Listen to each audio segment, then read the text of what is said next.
नमस्कार। आपका अखबार के YouTube चैनल पर आपका स्वागत है। मैं हूं प्रदीप सिंह। अगर एक तरफ झूठ का एवरेस्ट खड़ा कर दिया जाए, एवरेस्ट की चोटी तक जितनी ऊंचाई है उतना बड़ा पहाड़ झूठ का खड़ा हो जाए, तो दूसरी तरफ अगर अरविंद केजरीवाल को खड़ा किया जाए तो एवरेस्ट बौना नज़र आएगा। अरविंद केजरीवाल का झूठ बोलने में, फरेब में, धोखे में, धूर्तता में और लोगों को भरमाने में, इसमें कोई जवाब नहीं। भारतीय राजनीति में ऐसा नायाब हीरा कभी पैदा हुआ ही नहीं। इस तरह का रत्न जो है भारतीय राजनीति को कभी मिला नहीं। ये अन्ना हजारे की आंदोलन की देन है जो अरविंद केजरीवाल के रूप में इस तरह का पॉलिटिशियन मिला है, जो कुछ भी झूठ बोल सकता है, जिसकी आप कल्पना नहीं कर सकते, जिसके बारे में आप सोच नहीं सकते। आपसे कहा जाए कि ये बोल दीजिए, आप कहेंगे कैसी बात कर रहे हैं। इसका जो है ज़मीनी हकीकत से कहीं दूर दूर तक तो कोई वास्ता हो जो बात कही जा रही है। लेकिन अरविंद केजरीवाल बिना पलक झपकाए ये सब बातें बोल सकते हैं। वो जो पहले से बोलते रहे उनकी बातें सुनिए।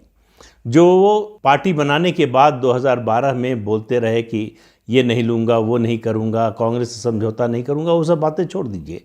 2014 के लोकसभा चुनाव में बनारस चले गए प्रधानमंत्री पद के उम्मीदवार नरेंद्र मोदी के खिलाफ चुनाव लड़ने। पहुंचने के बाद कहे 2 दिन में मैंने देख लिया है कि नरेंद्र मोदी हार रहे हैं और उनको वडोदरा पर ध्यान देना चाहिए। उस समय आपको याद होगा कि नरेंद्र मोदी 2 सीटों से लड़ रहे थे, वाराणसी और वडोदरा, गुजरात की सीट जो है, तो उनका उस पर ध्यान देना चाहिए। यहाँ से तो हार रहे हैं।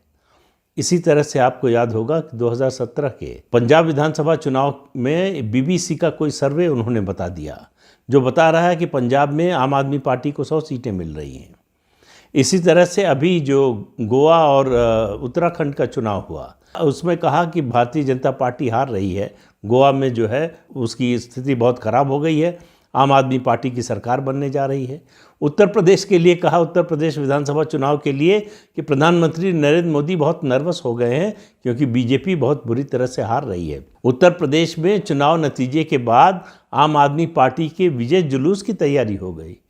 अब आप देखिए कि इन सब इलाकों में, चाहे वो उत्तर प्रदेश हो, चाहे उत्तराखंड हो, चाहे गोवा हो, इन राज्यों में जो उम्मीदवार थे आम आदमी पार्टी के, उनकी 99% कैंडिडेट्स की ज़मानत जब्त हो गई। सिक्योरिटी डिपॉजिट जो है वो उनका चला गया। ऐसा झूठ बोलने के लिए बड़ी मोटी चमड़ी चाहिए। वो एक कहावत है कि आँख में सुअर का बाल होना चाहिए ऐसी बातें बोलने के लिए। अरविंद केजरीवाल के लिए बहुत सहज है। जैसे मछली पानी में तैरती है, उस तरह से अरविंद केजरीवाल इस तरह की बातें करते हैं।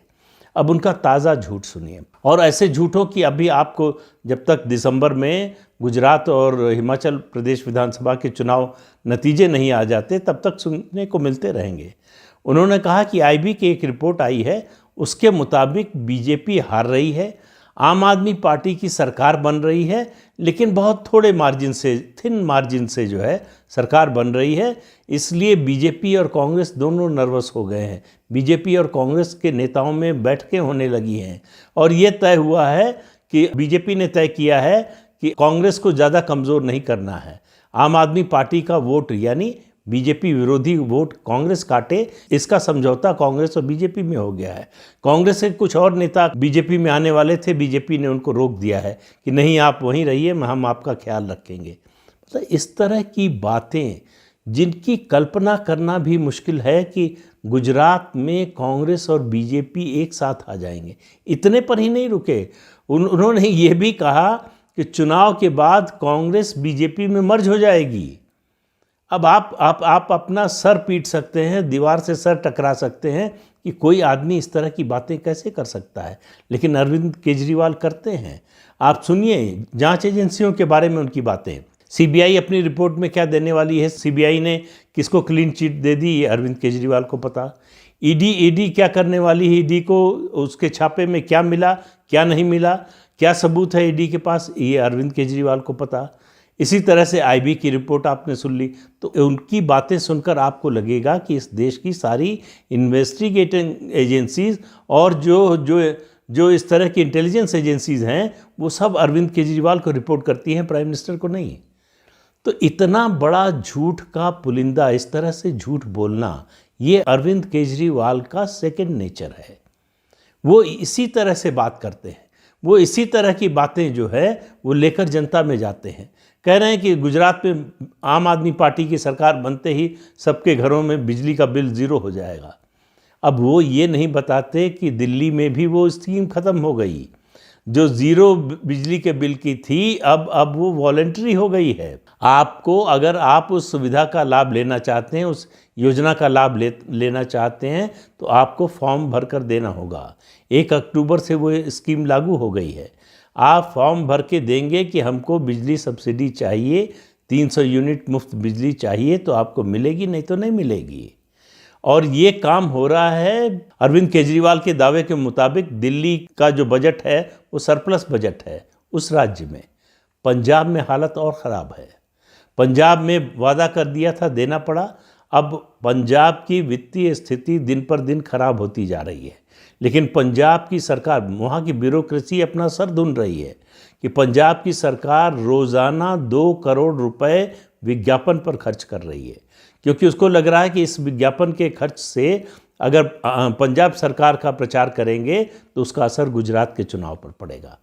और आपने अभी कुछ दिन पहले सुना ही होगा एक ऑटो रिक्शा ड्राइवर का मामला। ऑटो रिक्शा ड्राइवर से सभा में कहलवाया गया कि हम आपको अपने घर खाने पर बुलाना चाहते हैं, और उसके घर खाने पर गए, उसके ऑटो रिक्शा में बैठकर गए। पुलिस सिक्योरिटी उनको मिली हुई है, तो सिक्योरिटी को भगा दिया।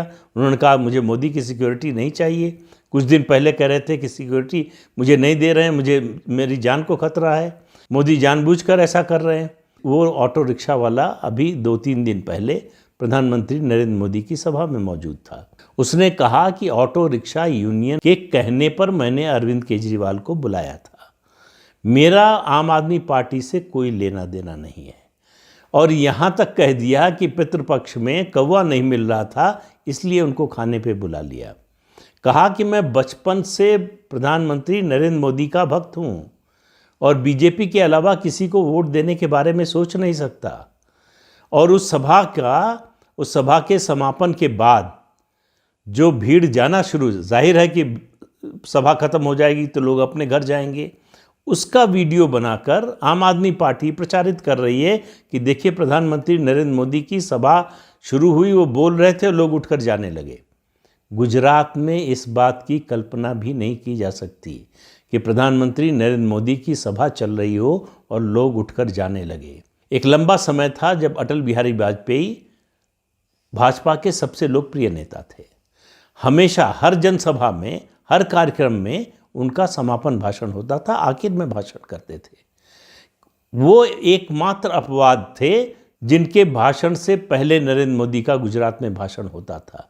बाकी बीजेपी का कोई नेता, और ये मैं बात कह रहा हूँ प्रधानमंत्री बनने के बाद की नहीं, ये मैं बात कह रहा हूँ जब वो मुख्यमंत्री थे।